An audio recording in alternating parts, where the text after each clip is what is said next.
10 000 religions, c'est le chiffre que Wikipédia affiche. 10 000 religions qui existent. Un seul paradis, un même Dieu. Quelle est la chance que ta religion soit la meilleure ou la bonne? Spoiler, l'histoire est bien plus sombre que tu ne le penses. Un seul paradis, un même Dieu, mais avec tant de religions.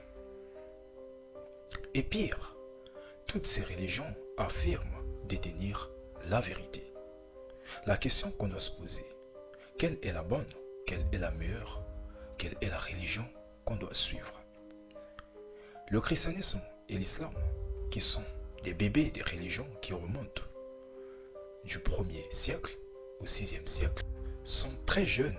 Le christianisme et l'islam sont très jeunes face à des religions vieilles de 40 millions d'années.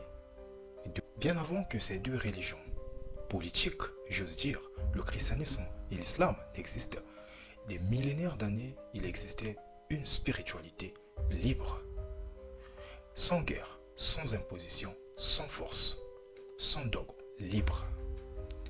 Et après que ces deux religions sont arrivées, il y a eu une imposition, la foi par forcing. Tu ne crois pas, on t'abat, on te tue. On te coupe la main et on te traite, on te réduit en esclave.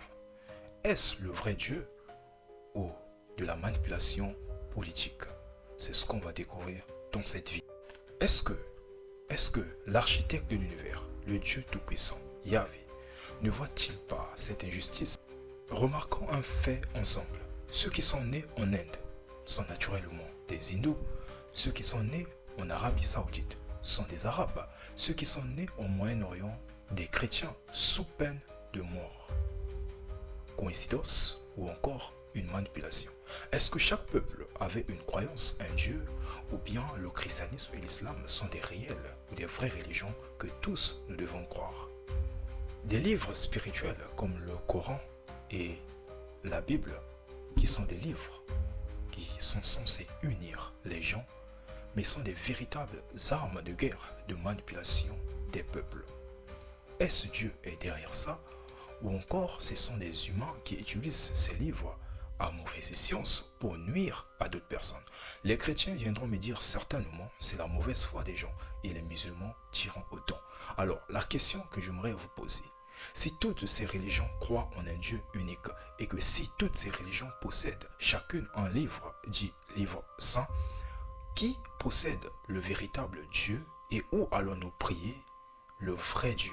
Est-ce que l'homme doit retourner à la spiritualité originelle qui diffère des religions, c'est-à-dire un homme libre, conscient de ses actes, sans forcer, un homme qui croit en un Dieu unique sans pourtant avoir des intermédiaires, ou encore on doit continuer à rester dans les religions, sachant que celles-ci n'arrêtent pas de réduire notre vie en esclavage?